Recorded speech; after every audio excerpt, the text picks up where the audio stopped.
Yeah, boy, it's July 8th, and it's episode 80, and this is the Fantasy Football Auctioneer. I'm your host, Uncle Buckets. The Fantasy Football Auctioneer is the official podcast of thefantasyfootballauction.com, the internet's only website dedicated to fantasy football auctions. You can find us on Facebook at facebook.com/fantasy football auctioneer, or follow us on Twitter and Instagram. We are at the handle at Fantasy Auction. We've got a great show for you tonight. Tonight we're breaking down the tight end position, and we're also going to take a look at the Scott Fish Bowl, the Pro-Am draft that's going on right now. But of course, our experts are here. Well, not all our experts. Blister, he's listening right now in the minivan coming home from the Wisconsin Dells, whipping down I-35, or up I-35, I guess, up into Canada. So we'll move on from him. He's been looking in the yellow pages for a good social worker for Josh Gordon. Slim, how's it going tonight? It's going good. It's been a long and busy day. It's been drafting and trading and talking football with you guys on Twitter, everywhere. It's been fun, but it's sad it's coming to a close here. I'm going to have to go to bed soon. It's been like Christmas for you. I know you've been all over it today with the Fish Bowl and Dynasty trades, and it's good stuff. Mm-hmm. Anyways, but we're not alone. This guy needs no introduction anymore. He's been on our show several times, so we'll give him the same kind of intro we give everybody. Well, we give Slim and Blister. He's wondering if it was the injury to Neymar or the suspension to Thiago Silva that cost Brazil. Dave, holy crap, 7-1. What is this, amateur hour? Well, considering you asked me on, yes, I'm going to go. Well, that's where I thought I could go either way with that joke. You just lobbed it up for him. You know, the hardest part, yes, there was drafting and trading going on all day, but the hardest part was actually having to fill in for Mr. Blister. So if you can see behind me, actually, somewhere over here. He's got it set up tonight, Blister. I'll get that Bruins crap out here and add some red up here, some Rock the Red behind me for you Canadian folk up there. Thanks for having me on. I love it. Thanks for coming on. No World Cup comment. I was hoping I could lob you. No, I didn't know that Brazil. So I'll be quite honest with you. Oh, okay. Well, I mean, because Twitter was blowing up as well. I haven't seen a blowout like this since the Super Bowl. Slim, any comments? 7-1. You didn't even know what I was talking about either. Oh, I knew. I kind of. You know what though? I forgot that game. I thought that game was tomorrow, and then I came home today and I saw it was 5-0, and I saw Brazil. I was looking at the ticker at the bottom of the screen. I was watching the score, and it said Brazil 0, Germany 5, and I was like, I thought it was some other sport. Well, I thought it was something else they were playing in at first. I was like, is there women's soccer going on somewhere? Because how the hell is men's soccer ever 5-0? And then 7-0, and like, I don't know. It was unbelievable. I didn't watch any of the games, so I don't know what happened. I saw they scored a ton of goals in about a 10-minute span there, but like a cheap tent. The Brazil just folded right up. They just quit. It was sad. It was really. I can imagine really the riot. sad. It's gonna just be crazy there, and not in a good way. No. Can you imagine? I mean, Vancouver, no offense to those guys, but they think that they're fans of the Canucks. It's nothing like Brazil in soccer. Absolutely nothing. And what, about 10 or 12 million people in Rio? Oh, yeah. It's going to be nutty. Angry people. Probably drunk now, too. Anyways. It was, I was...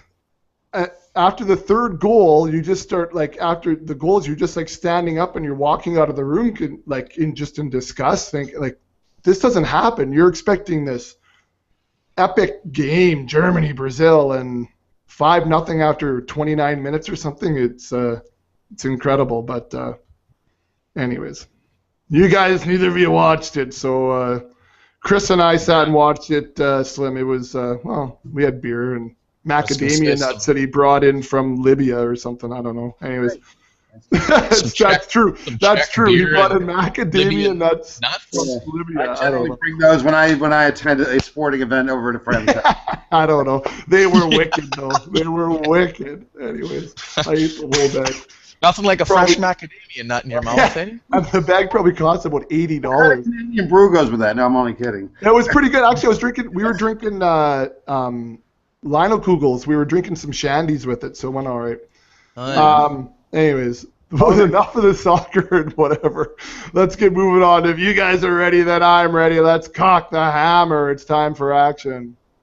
So, like I said before all the soccer babble, we've got a great show for you tonight. And maybe even a better one because Blister's away and Dave's here. That's just a crack for Blister while he's now almost swerved off the road coming home.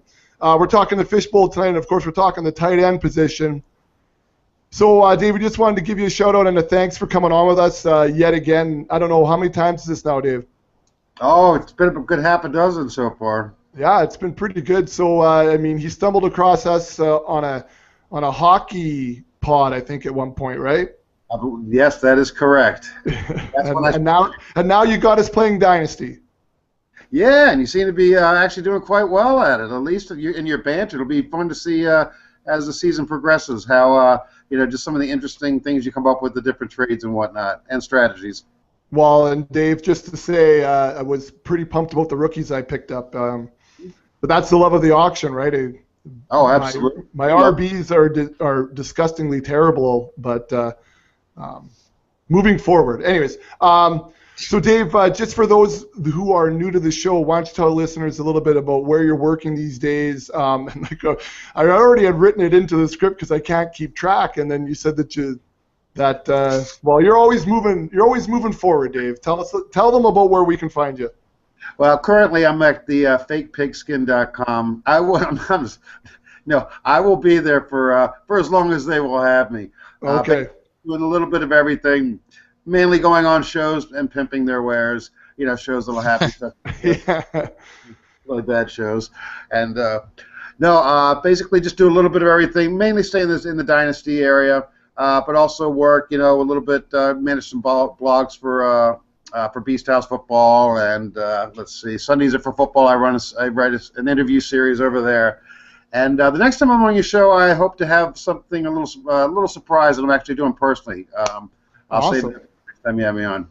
Awesome, and you were just on, was it the FF Toolbox pod or something? Yeah. I thought I saw you. Yes, I was on there doing the NFC East, and if you can follow that, Micah James is doing a nice job over at FF Toolbox doing all the divisions. So, and he has a variety of guests. So, what was the $5 bet? Yeah, well, they're doing one every week, and I can't remember who I had taken. I believe it was Pierre Garçon versus Victor Cruz in non-PPR, and I still took Garçon. I like it. Good. Yeah, cool. Okay. Good luck with that. Hopefully you take his money. Yeah. All right, so before we get into the fishbowl, guys, we have a couple of questions that have come in. One came in from Carter, who not only bought the draft kit, but then snuck in an email question at the back end of that too. So Carter, kudos for that, for not only buying the kit, but then also taking advantage of. Well, I think Slim, you wrote him a 4 or 5 paragraph answer back about his question. So got pretty lucky. Got pretty lucky there. Got himself the only auction draft kit on the internet. We're at 110 pages right now, Slim, and then a personal email with some suggestions moving forward in his draft. Not bad. Anyways, Carter asked a question, and we'll just break it down simply. He was talking about tiers and how tiers change if you're looking at a 0.5 PPR. So more specifically into the running back and wide receivers, how do you adjust your tiers, Slim, in a half-point PPR? Well, I mean, I kind of said to him, especially with the running backs, I think you get a lot of change there with PPR. Obviously, there's running backs that are going to catch more passes than others, and somebody like Alfred Morris is going to drop down considerably, where someone like Shane Vereen is going to climb considerably. So yeah, it's important to know those things, and again, it's what we always preach. It's knowing the scoring and then going and doing a little bit of math sometimes, where you look at past production and just kind of trying to rank or predict what the players are going to do in a given year. So You're trying to figure out which running backs are going to catch the most passes, and then you can kind of add that on to their total points, and it gives you a little bit of a ballpark of where they should rank with everybody. And it's taking that time. Maybe it's a couple hours one day. It's like we always say, though, do your rankings and do your own tiers, and come up with your own list of players, and it'll give you a better picture of how or who you're going to want to target in your specific draft that you're in based on its scoring. So. Yeah, I mean, other than that, some wide receivers do change. Pierre Garçon jumps to mind. He's a guy who always gets a lot of targets and quite a few receptions, so his value can be, elevated a little bit compared to some other guys. But I tend to usually focus more on the running backs when it comes to PPR points, just because I think that's where you're going to see the biggest differences as far as where you'll rank your players based on non-PPR leagues. So, Dave, how about you, half-point PPR? How much adjusting are you doing to your cheat sheets? Enough, obviously, not as much as if it were a full-point PPR, but right. There's going to be a degree. And, if you go to several, just Google on the internet, if you look at targets, and that's where I look for. If you're unfamiliar with, the number of targets, and I believe that Slim said it best with the number of targets that Pierre Garçon, and I don't see that really changing much, even with Deshaun Jackson being in town, to be quite honest with you. Right. Yeah. So that will vary, even with the half a point. That they add up if you have somebody grabbing 6-7 balls a game. So without a doubt, But again, so you just kind of take a mental picture. I'll take a look at the targets they have just to find out someone, that I'm going to see who. That's how I'll tier them, because it looks like if someone's getting 140 targets during the year, someone else is getting 60. And they were relatively close before then, I will definitely throw some separation in there, whether it be a half point or a full point. Yeah, okay, good stuff. I mean, there's a little bit of adjusting that needs to be done, but you're right. The full point is a much more play. And there's only a handful of receivers really where half point or full point PPR come into play. I mean, a guy like Edelman jumps way up the list, for instance, right? Because, he gets nickel and dimed all season long. And I think I said to him something, the elite running backs with a half-point PPR, you're still taking Adrian Peterson and stuff. Right. They're still going to be top picks. It's those kind of tier 3, 4, 5 running backs where you can get a lot of change. You know what I mean? Where Andre Ellington is going to become elevated, or like I said, Shane Vereen, guys like that. They're not going to get into the top tiers of running backs, but they might go from a tier 5 to a tier 3 or something like that, and that's where you can really exploit, changes in value or going against owners in your league that maybe aren't compensating for that extra half point, or like you said, if it's a full point, then even more so you're going to change that. But it's those kind of value picks where I think you'll really, really find the differences and hopefully reap the rewards. Yeah. Right. Just one last throw in is sometimes if you have the time to do it, sometimes an offensive scheme can change the way they'll use the running back. And Adrian Peterson being an example, he was never used much out of the backfield. So although you're going to take him high anyways, sometimes a scheme, like in the Norv Turner scheme, he's already made comments that he's going to get him more involved. So if you take someone that may have been more of a value play, for instance, Alfred Morris couldn't catch if he glued the ball to his hands, right? So, right. Example. But sometimes if you look at the scheme, and another time, if you see someone that left town like a Darren Sproles, and you realize that there's 70 catches out of the backfield that are now missing in New Orleans, and you look at a Pierre Thomas maybe coming around in the 11th or 12th round, again, his targets will probably go up. So someone you're probably going to want to maybe sneak in a little earlier than you normally would have. Yeah. And I think Pierre Thomas in my fishbowl just went in 7th, I think. Did he? Yeah, it was like quite early. Anyways, it was one of those surprising ones because I was looking later as a possible sleeper, but I think that's right. I'll have to look at that. Anyways, Carter, thanks for the question. He emailed us at the email address is footballauctioneer@gmail.com.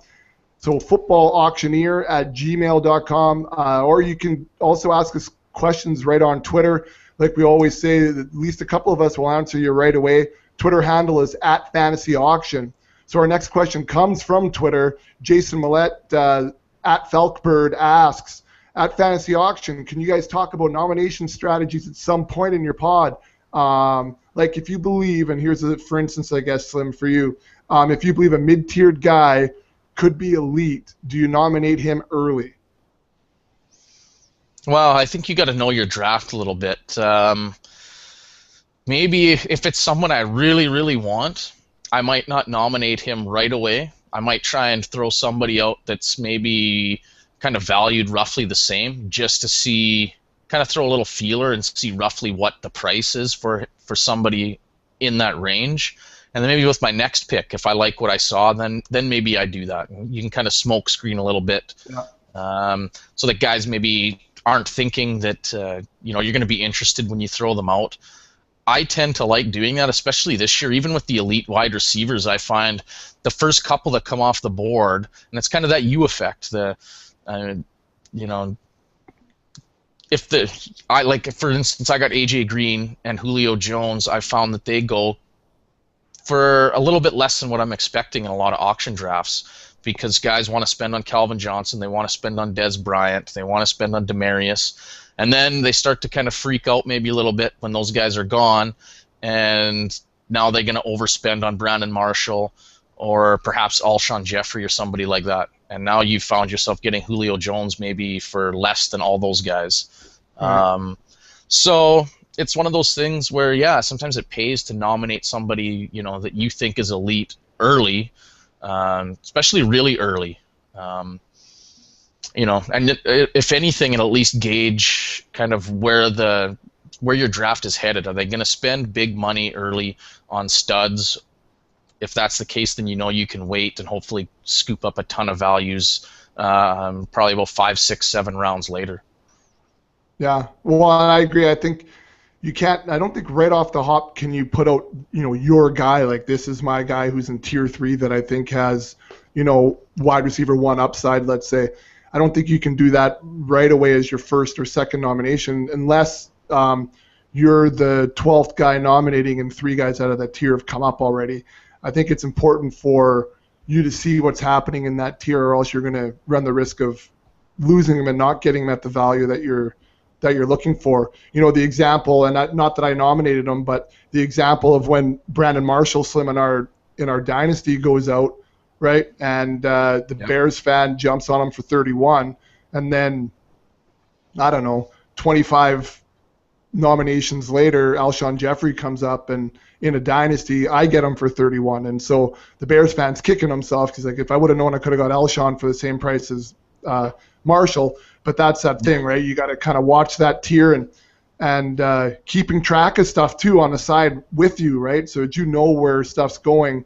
Even if when you're doing it live or if you're doing it online, it's hard to sometimes keep track, by going back and seeing how much each guy went for. You got to be tracking that on your own sheets. I like to do it right on my cheat sheet, put the dollar value right beside the guy in each tier, so then I can kind of know, oh, I'm ready for tier 3. Here we go. 3 guys left, and these are 2 guys I'm targeting, and away we go, right? Because I already know the dollar values that are happening in there.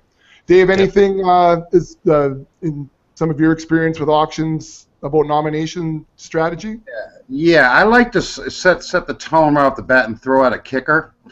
Blister just swerved off the road again. Anyways, so. Yeah, no, we do. That seems to set the mood. But one other thing I'd like to start off doing myself is put somebody out there that usually their name is pretty hot right now that I really have no interest in. Just set a gauge and let watch it be like a feeding frenzy out there. And that can kind of, not only is it not a player, and sometimes even at the low end of it, when I know it's going to go for a lot, I'll play along with it a little bit. Yeah. And if I get them really cheap, it'll be someone that, I'll never get it as first high as I'll go. But again, that'll set a standard for me. It'll get one player off there. Again, the Sharks are, the feeding frenzy is going on. So it just gets people fired up. And again, there's one player less. And again, I've gauged, where value is going to be. And the more money I can drain out of everybody else, the more players for me. Yeah, exactly. And we spoke to that quite a bit when we were speaking last week, right, Slim, about just some of those things, even with your bidding process and keeping everybody on their toes. I was mentioning that, sometimes I was rapid fire bidding at the front end, so people thought I was interested and wanted to be involved. And then sometimes, even though I knew someone would come over the top, I'd wait till, going once, going twice, or give a little bit in there, knowing that I'm not going to get stuck with a guy, very likely. So just trying to make everybody think that you're almost interested in every player, right? So that no one's reading your poker face. Sorry, I just Lady Gaga. Sorry. Oh God. I'm sorry. Yeah, no, but you hit it right on the head. I mean, you want to keep everybody guessing, and whatever way you can find to do that. I mean, throwing out people that they think that you're going to like. Maybe it's from your favorite team. There's all kinds of little tricks, and we'll kind of get into it maybe at a later date. But yeah, I don't know. There's all kinds of little things you can do, but the biggest thing is try and keep everybody guessing. You don't want them to know who you're targeting, because they're just going to drive the price up on you. Yeah. Well, I think once we finish doing some of this positional stuff until we get into August, when we really need to break down the positions, we'll talk about more auction strategy and nominations and biddings and those types of things, so that guys can get ready when we start getting into August and getting things busy there. So anyways, why don't we move on from the questions. So thanks to Jason and Carter for sending us a couple of questions. Feel free to check us out on Twitter at Fantasy Auction. Guys are usually more than willing and able to give you some feedback right away. So let's get on to the Fishbowl, guys. This is the first that I've heard of it. Blister kind of brought us into it, and we thought maybe we'd get one entry as far as the auctioneer guys went, and Scott did a great job of getting Slim and I in last minute just over the weekend, and we're drafting away. According to the Fishbowl, it's said to be the world's largest and toughest fantasy football league. It is a 240-team Pro-Am tournament, or league, I guess, which includes over 150 experts from all over the place. And I was looking through the sites, and I didn't realize there were so many sites that were out there. I mean, there's a bunch of names out there that haven't been on my radar, probably because we don't do a whole lot of snake stuff. But Dave, it's a busy place. It's your second year with the Fishbowl? That's good. Yeah, last year we only had 120 teams in there, and it is. Wow. Yeah, it's quite unique. And for those, just to give a little bit more on the format, they're each individual. Well, last year was 10 individual 12-team leagues. And then what they do is they do a round robin at the end. Whoever you have to win your division, or at least there's different ways, there's different variables of how you can get to the playoffs. And then it's like a complete massive, until there's one and eventual winner out of 20. And now, Crazy Scott says, let's just double it. Let's have 20 12-team leagues and just make this a complete cluster. And that's what he has. And it's interesting. It really is. If you go through the different teams and just the different websites, and they have fans that, they have fans of the site. I'm not sure exactly how he gets the fans involved. I don't know if he does entries or whatnot. So the experts, us so-called experts, pray that a fan does not win one of these things, or else we all have to go home. We all get fired. Yeah. Unless it's a fan of your site, then that's okay, because that means they've been listening to you, right? That's a really good point. I didn't even think of that.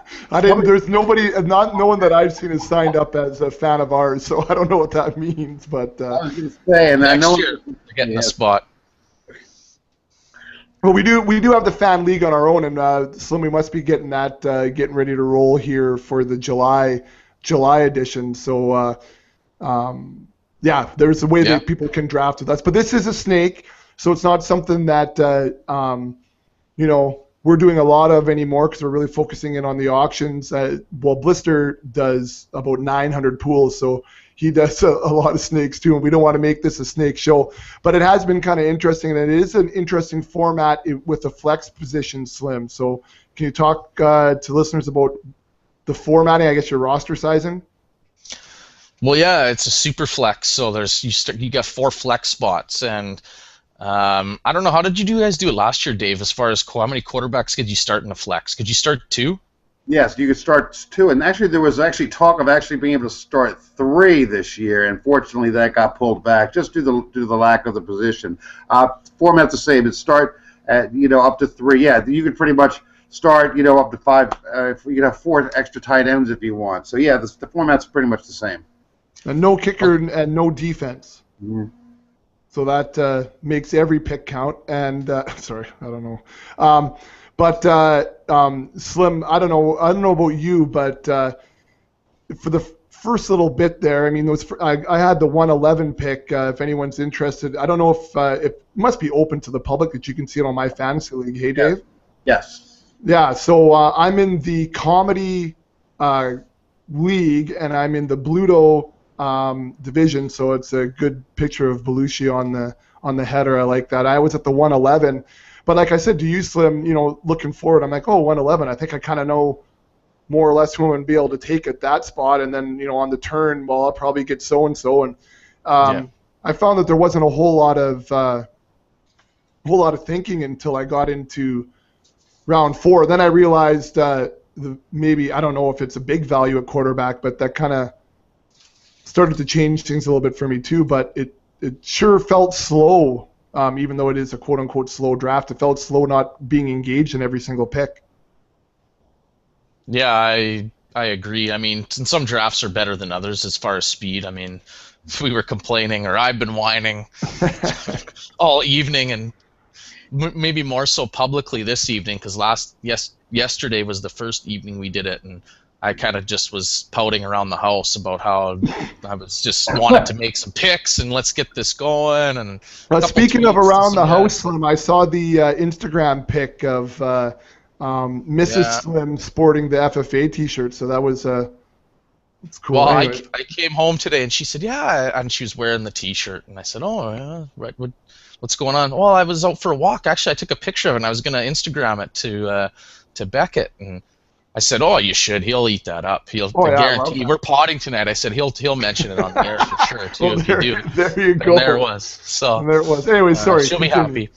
No, I don't even know what I was saying. Just how slow my draft is, kind of, and I'm waiting to come back. But I just meant more slow. Like, I didn't really care who was going 4, 3, 2 picks ahead of me, because once it got to me, then it's like pretty narrowed down pretty quick. You know what I mean? Because it's I mean, the good thing about it is I think the way it's set up with the quarterbacks, like I guess you look at it like a 2-quarterback league in a sense. I mean, there's an increased value on them because you can play a quarterback as a flex, and there are so many flex positions. And the quarterbacks do score more than most of the other fantasy players. So it is a good idea. I think most people are going to try to get multiple quarterbacks and probably play at least one in their flex. So it's kind of heightened the value of quarterbacks, and it's been very draft specific. Where I think in Dave's draft with him and Blister are actually in the same draft.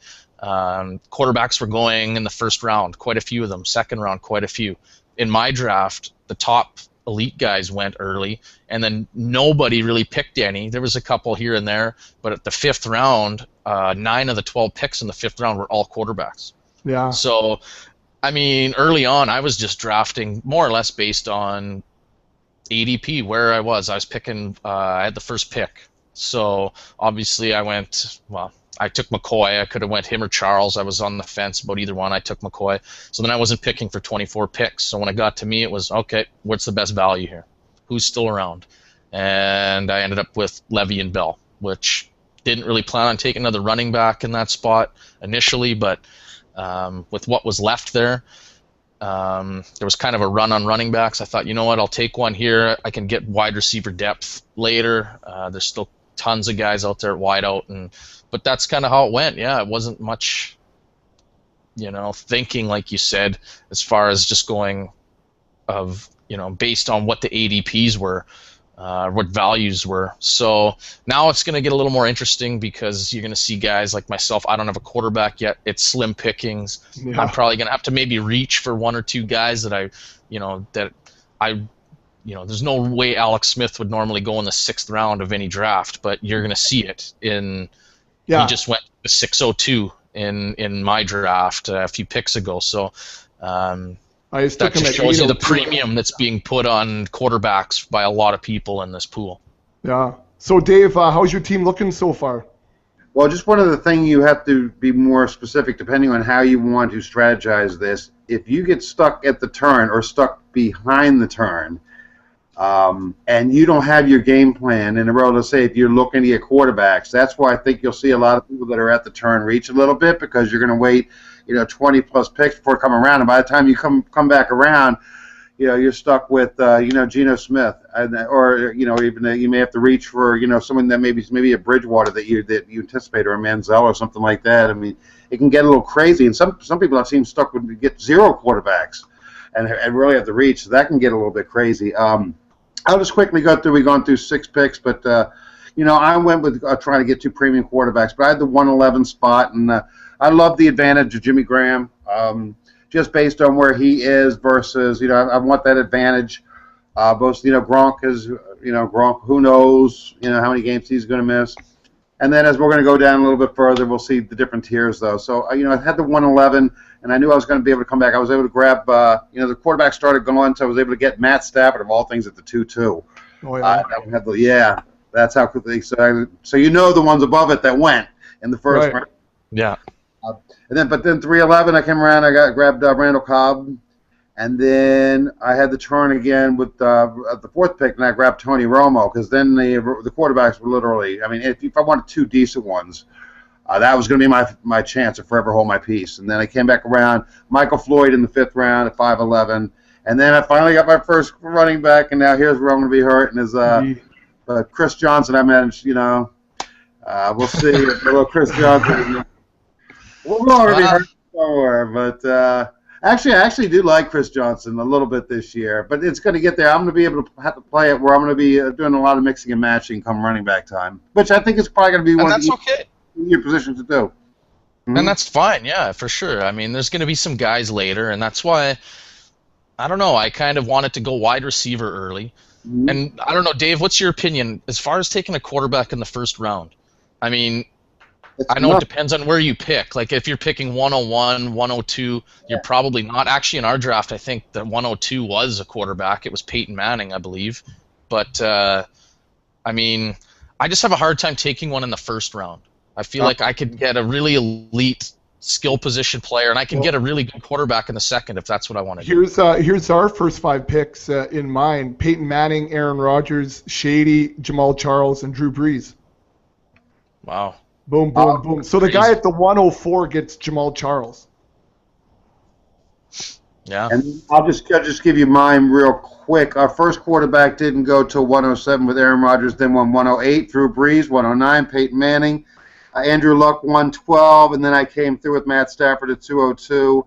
And then there was a little lull, but by the time it came back to me after the 3rd round, and I was at the 402 spin there was Romo, and then there was, I think there might have been a Roethlisberger, but if I'd have waited another 20 picks, I'd have been looking at, I probably wouldn't even have had a 2nd quarterback. So I don't have one yet. So wow. And that's the dilemma. I picked 412 and 501, and I sat there and I was thinking, okay, do I take a quarterback now? But at the time, I think there was only about 7 off the board. And I thought, you know what, by the time I double up again or whatever in 24 picks, there'll still be some decent quarterbacks. So I wanted Gronkowski. He got picked the pick before me. So I took Victor Cruz, and then I took Bishop Sankey because I didn't really like the pick. I thought it was a little bit of a reach, but again, I thought if it comes time for me to pick again, there's going to be very slim pickings at running back. So I might as well take that now, and I'll wait in the quarterback. And then, sure enough, right after that, it went Matt Ryan, Colin Kaepernick, Russell Wilson, then Wes Welker, Tom Brady, Jay Cutler, Tony Romo, Phillip Rivers, Andy Dalton, Ryan Tannehill, just in a row. So then my jaw kind of dropped. I'm thinking, wow, okay. Everybody just kind of got freaked out that they didn't have quarterbacks yet and just ran the table. And, yeah, I got about 7 picks still till I get here, and I'm looking at E.J. Manuel or, I don't know, Johnny Manziel or whatever. I don't know. And that's your it's going to be someone like that, but that's just how it's going to be. Well, remember, you'll need a 2nd quarterback just for a bye week, let alone the strategy of having it as your flex. But then again, I believe you rattled off a few quarterbacks that you didn't like. I think Russell Wilson came up that you wanted to see hurt after week 1. So you pick up his backup, and then you're all set. Well, hey, if that goes down, I don't wish anything upon anybody, but I'll do a quiet little fist pump, and you're right. I will hit the waiver wire and go for. Shoot, I don't even know who the backup is there anymore. It's Not Hasselbeck. Pryor. Is it Pryor up from the Raiders? Oh yeah, right. They had Pryor there. I was thinking, was Tavares Jackson still there too? I can't remember. Yeah, two of them. Yeah. Whatever. Anyway, but yeah, I like that. I like that. That strategy you got there, Dave, and hopefully that comes to fruition a little bit. I apologize to any Seahawks fans listening, but Yeah. Niners got Niners blood runs deep with me. I'm sorry. Yeah, that's right. Well, the prizes in this. It's not like we're doing this for no reason. Yeah, now talk to us. Yeah, I mean, there's a little bit of cash. There's some entries into FF Toolbox contests too, right, Dave? Yeah, they have a few of the sites coughed up some. Too bad you didn't have one of your shirts available. I mean, I think we only made 6. Cough one up. Yeah, there's a few, but if anything, it's bragging rights. If you come out of the team out of 240, you're doing pretty darn good that you can wear that proudly. Yeah, that's right. Oh, I'd love to win. I don't even want the money if I win, quite frankly. Like you said, I want the bragging rights. So Dave, I had the 111 pick as well. I opted to wait on quarterbacks. I may have waited a little bit too long. We'll see how that goes. But I took Eddie Lacy at the 111 and then turned it around at 202 and took DeMarco. Then I went Keenan Allen, Pierre Garçon. I picked up Wes Welker. In the 6th, I got Sankey. In the 6th, I got Sankey. Then I went Welker. I just picked up Terrence Williams in the 7th, and I went with my first quarterback, and it was slim. I was hoping that Big Ben would fall that far because it looked like everyone was kind of happy with a couple of quarterbacks and that I might be able to get them there. So that's why I went Terrence Williams at 7 and then missed it. So I got Alex Smith in 8 right now, and there's not a lot left kicking around. So I love my lineup outside of the quarterback, really. And if you could stream off the waiver wire, I'd be just fine there with that idea of knowing that there's going to be 10 guys sitting out there that I could, like I did last year, Andy Dalton, and then pick up Nick Foles off the waivers. But there's not going to be anything on the waivers. So you're just hoping Alex Smith stays at least consistent and gets you 15 plus or whatever it is, and away you go. But I'm happy with everything else. I like the Eddie Lacy and DeMarco. I like the Keenan, and it seems like Pierre Garçon's on every team that I have right now. Wes Welker, PPR, if he stays healthy. Terrence Williams could be big, Dave. You could use him. I believe it. Yeah, I think he's going to be underrated. 7th round is about where I'd probably be looking at him at max. I just think in most of your drafts, though, he's not going to be going. I think you can get him probably a little later. I think he's going a little bit under the radar. So while it was there, I was I think in my queue I had Williams and I had Tate and something else, and Tate went right after. So I don't know. I was happy there, but I mean I've been targeting Tate in a lot of drafts so far too. So I don't know. I'm pretty happy.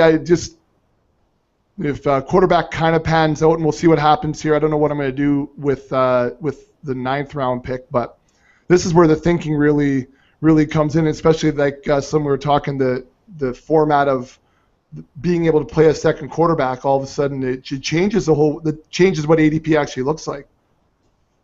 Oh, yeah. For sure. I mean, the ADPs, the typical ADPs you'll find, kind of get thrown out the window to some extent. I mean, at least as far as where the quarterbacks go, obviously. If you look at a regular ADP, you get Andy Dalton in the 12th round. Well, that'll never happen in a pool like this. You're taking them in the 4th or 5th or something like that. But so it kind of skews things, and you'll end up seeing, your mind almost gets blown because it's like, holy man, here's Gronk sitting here at the top of the 4th, where that typically doesn't happen either. And and you kind of in this debate of, at least I was, do I start jumping on some of these values at skill positions and waiting on quarterbacks, or do I take a quarterback early with everybody else and kind of join that? But we'll see. It's coming up to me here, and everybody's starting to kind of pass on QBs now. They're going. I see Roddy White's off the board at 603, then Floyd, Fitzgerald, T. Rich, and Chris Johnson. So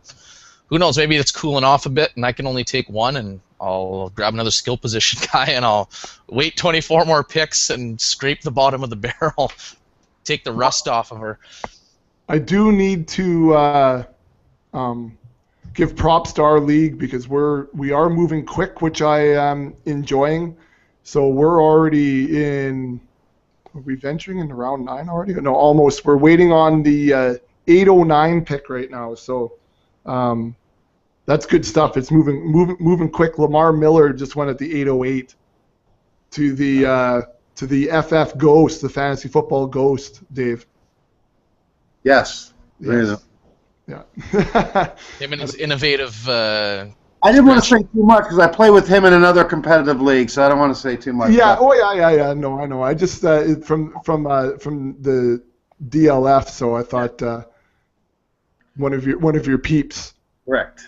Yeah, okay. We'll leave it at that. Okay, well, let's move on from the Fishbowl.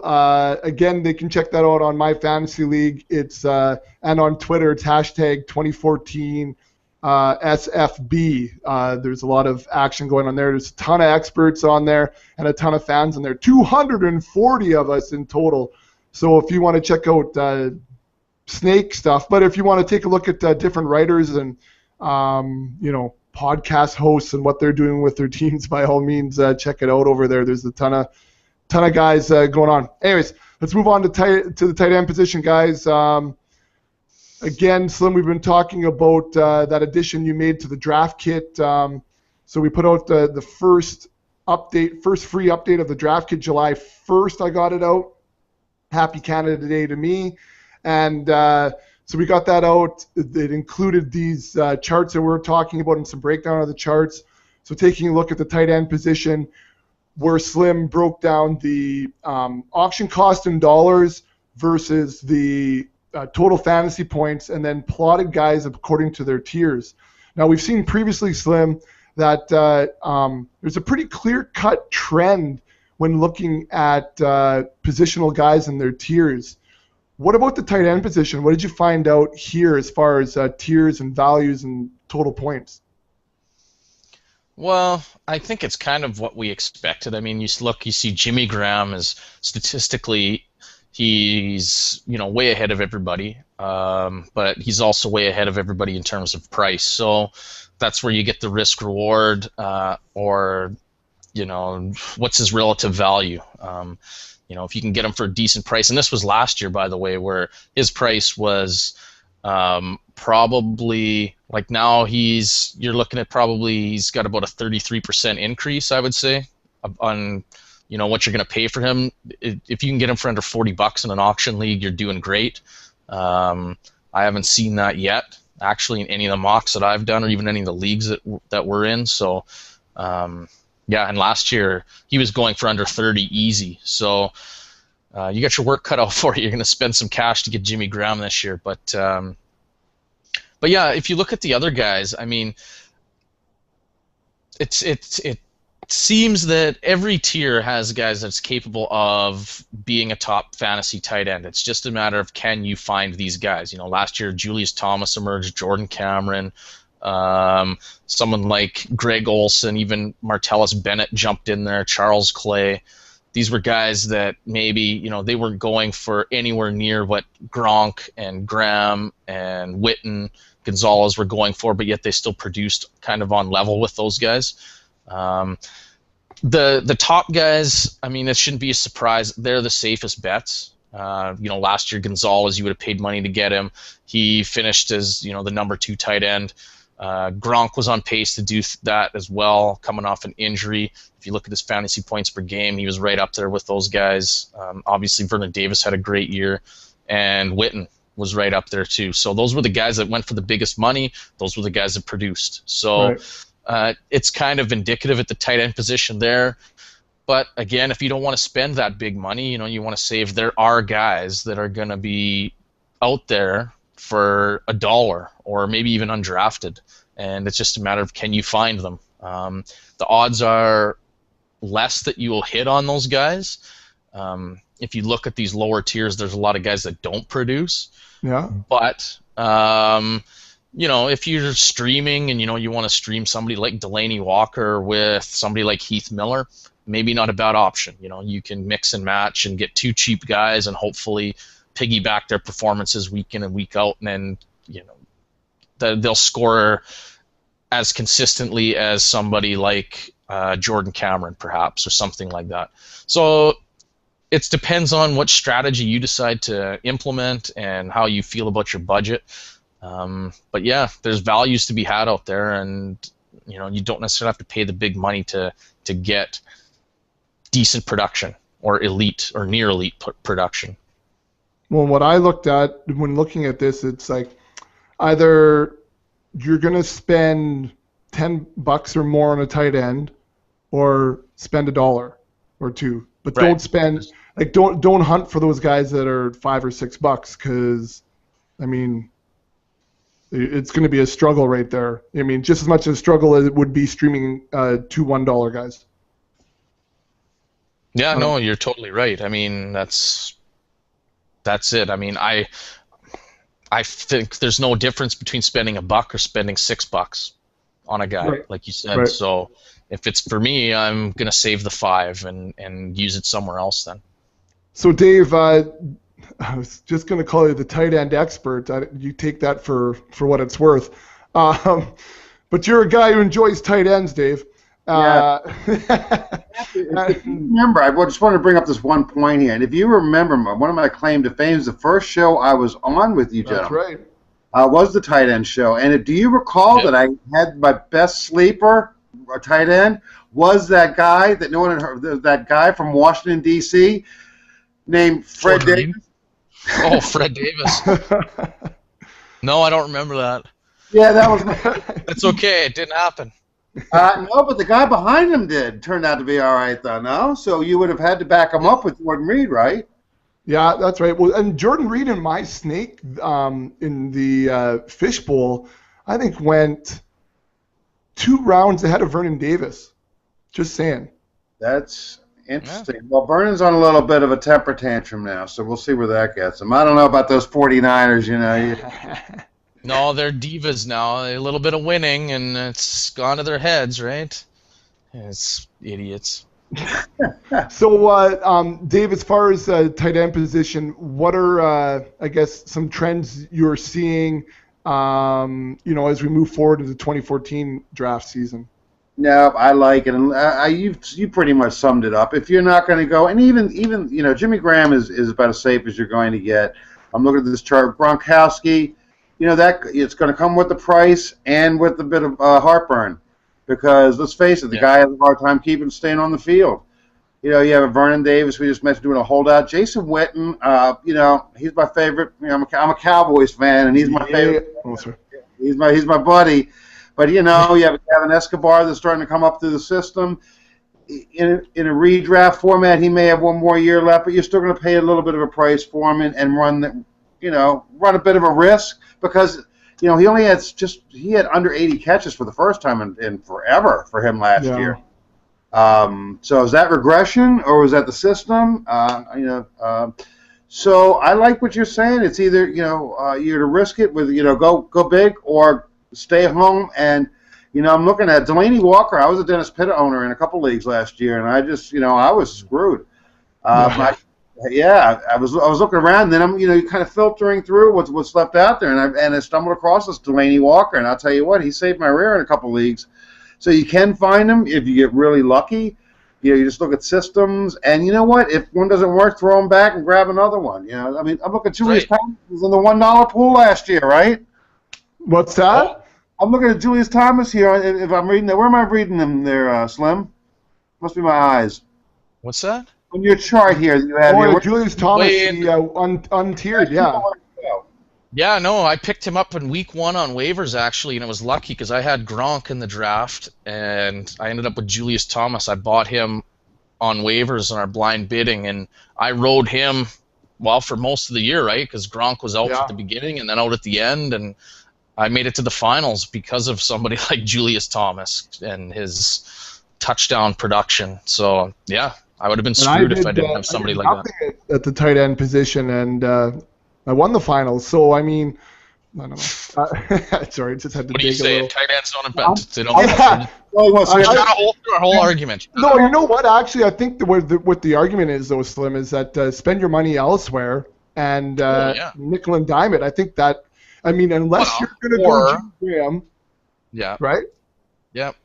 I mean, I don't know. That was kind of the thing, but I tell you, I eked my way into the playoffs, and I mean, Jamal Charles saves the can over and over and over again. But if I had 20 points out of the tight end position all last season, that I think I'd be exaggerating, because it was tough some weeks, boy. And I mean, everybody that I got Delaney Walker too, Dave, but I got him the week late, and then it was trouble.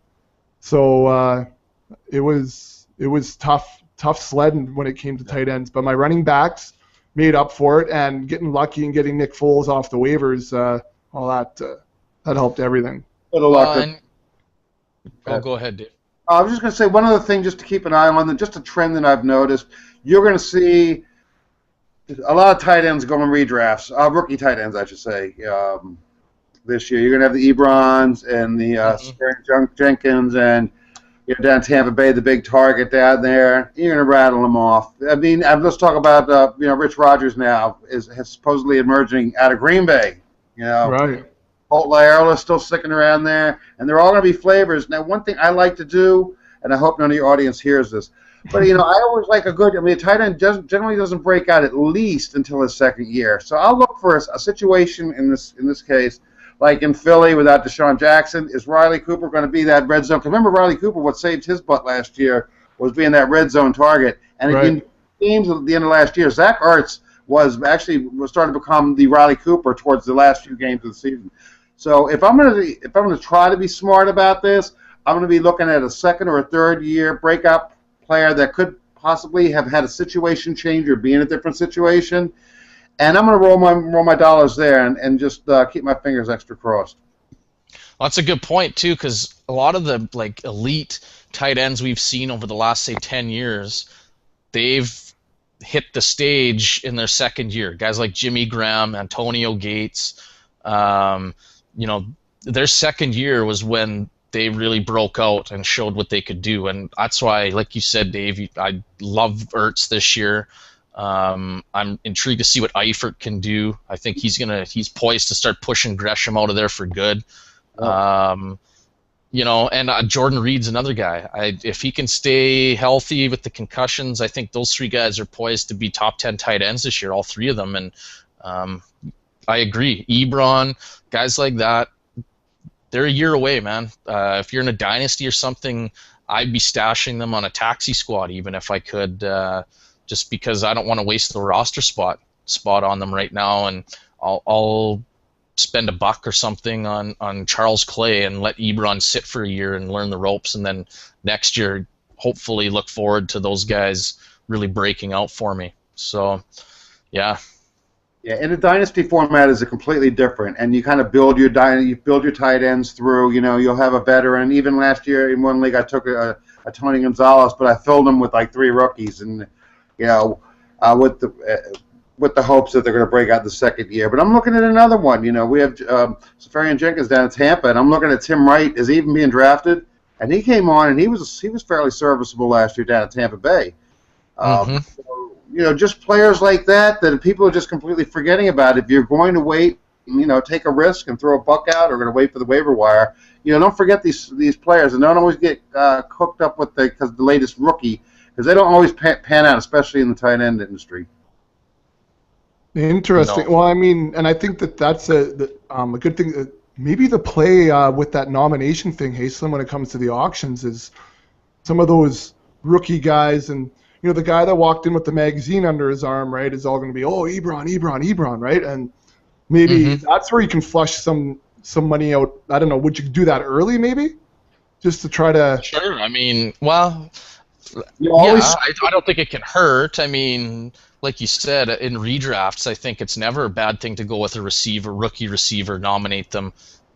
Sammy Watkins is probably going to flush out $20, and Mike Evans will be right around there, and Ebron, I mean, he might get out 10. I don't know. It's not huge money, but something. I wouldn't do it maybe in the first round, but if you're about the fifth round or something, you're not going to take Ebron. Like, I wouldn't even take Ebron in a redraft auction for like $3. Right. I really wouldn't. I just feel like I could get Zach Ertz for around that. I would take him over him any day. I'd definitely take Jordan Reed. I'd take Charles Clay over him this year. So I like there's not even for a guy like him. Normally I say there's a price for everybody that I'll take. It doesn't matter who it is. But for Ebron, I don't even know if there is a price. Maybe $1 I would take him, but even then I just think it'd be way too inconsistent. And even at Jason Morrow this year, he looks great. Look great at the Jets, right? They're going to run the ball, and Geno can't throw much more than 5 yards down the field, anyways. It's going to be like Vic anyways. It won't matter. Tight end, right? But even there, I think people are definitely going to be jumping on those rookies a lot quicker than I'm going to be interested in them. So that's good. So there's some maybe some advice for who was asking about it. Carter was asking about it. That idea. Maybe those are some names that you can kind of throw out as far as nomination type stuff earlier on, just to kind of flush out a little bit of money and get a feeler. And maybe guys will roster a tight end already, and then some of your guys will fall in that auction a little bit better for you too. So it's good stuff. Anything else you guys want to add about the tight end position, or are we good there? No, it's just one of those things, as you mentioned, even when you win a league, and if you don't have at least a serviceable one, you're going to be sweating a lot more than... That's it, too. It's the stress of it. Extra points off that tight end position sure can come in handy. Well, that's right. And I mean, in last year, I was like, I'm spending $1 on a tight end. I'm going, you know what I mean? And I'll stream them. Well, holy Christ. I mean, I tried to stream, but you can't keep on top of it. That's the hard thing with the tight end position. It's like there's 24 guys that can be tight end ones that week, and you don't know who in the hell they're going to be. You know who 3 of them are going to be, or 2 of them are going to be, but you don't know the rest of it. It's just you just roll the dice. Like, this is a good matchup, and I'm going to go, and the guy gets 1.3 points, Yeah. I'll play Kyle Rudolph this week. He goes with 0 catches. And what are you going to do? I lost my biggest league because my tight end only got me 3 points, and I lost by 0.6. So, and there it is. Catch one pass, you chump. Yeah. No kidding. Fall forward. Do something. Passed the game for 15 yards and didn't catch another one after that. Who was it? It was Ertz. It was Zach Ertz. See, now you just... He's not following his own advice. He's taking the rookie. Yeah. I didn't cut him, so I figured I'm going to hold on to him one more year. That hurt, though. That was the first, those rookie tight ends, man, unpredictable. That's right, unpredictable, up and down. Yeah. The Eagles Nothing better when they score a touchdown, though. Hey, it's a good feeling when one of those guys gets in the end zone. Just all the pressure's off. Like, they've just exceeded every expectation. Yeah, that's right. It could right. be a 2-yard touchdown, but hey, it don't matter. That's way more than you expected. As long as they're contributing, right? That's the thing, right? Especially those guys. A handful of points is a decent day, but the score all of a sudden, that's right, you're jumping around. All right, well, good stuff. We talked about the fishbowl. We talked about the tight end position. Slim, we don't have a schedule set up for next week. We don't know what we're going to do. If I can try to... have to do some RBs, right? Oh, yeah, that's right. Oh, yeah, we are on RBs. That's right. We saved them for the end. So next week we will take a look at the running back position. Blister will be back. He has already texted me a couple of odd comments about having to sit around the pool at the Wisconsin Dells and how he felt like he was in shape. So I don't know what kind of weird stuff he's going to have going. Anyways, he's got a lot of time to think driving home. So he's hoping this podcast will be up and ready to roll. So tomorrow morning him and Shar can listen to it while they're riding home. I'm sure they love that. Yeah. Quiet down, kids. Yeah. Well, they'll have the headphones on watching the DVD, so then Char will have to listen to the "Yeah, boy," which she loves. So it's good. Anyways, hopefully she's wearing her T-shirt then. yeah. So Dave, thanks a lot for coming on yet again. Just let everyone know where they can follow you and I don't know, read your stuff or Twitter or whatever you want to sell right now. Yeah, and let's see. Currently this week, you can find me on Twitter at Road Warrior _, the letter D. You can also find my ramblings over at fakepigskin.com. And you pretty much find me anywhere and everywhere in the fantasy universe here. And so Dave, I've been wanting to ask, the Road Warrior comes from where? Actually, believe it or not, now that I'm actually self-employed now, but I actually lived on the road for 20 years for corporate America, and went to every sporting event, mainly football, from coast to coast. Pretty much lived out of a suitcase and in a sports bar, and then finally I went self-employed. Now I just plant my butt at home, but that's what the name's been with me for a long time. Okay. All right. Well, I was wondering because I always put the Hawk and Animal intro in for you. I actually have it saved in the template. So that's how many times you've been on. So that's good stuff. Anyways, guys, Dave, we'll see both you guys on Twitter as we finish up the Scott Fish Bowl. And for everybody else, we'll see you when it's springtime in the Rockies.